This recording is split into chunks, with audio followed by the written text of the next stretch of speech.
Dari sabda Rasulullah dalam hadis sahih, kita jadi tahu salah satu kebiasaan setan, bahwa ketika mendengar suara azan, setan dari golongan jin lari menjauh hingga terkentut-kentut.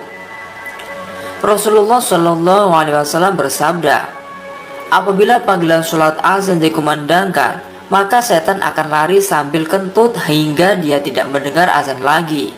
Hadis riwayat Bukhari dan Muslim. Mengapa setan lari saat mendengar azan? Seperti dalam hadis tersebut, setan takut dengan panggilan sholat itu. Begitu besar takutnya hingga mereka lari sambil terkentut-kentut.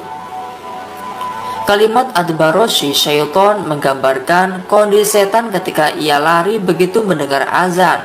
Terang Syekh Majdi Abdul Wahab Al-Ahmad dalam Syarah Hisnul Muslim. Sebab ia menganggap azan sebagai sesuatu yang sangat besar dan menakutkan, hingga ia pun setan akhirnya terkentut-kentut. Itulah yang terjadi. Ketakutan dan ketegangan membuat persendian jadi kendor hingga seorang yang takut ia tidak bisa menguasai dirinya. Saluran seni dan kotoran menjadi terbuka hingga bisa mengompol atau terkentut. Setan mengalami terkentut ini. Lalu, mengapa setan begitu takut dengan suara azan melebihi takutnya pada ayat-ayat Al-Quran secara umum?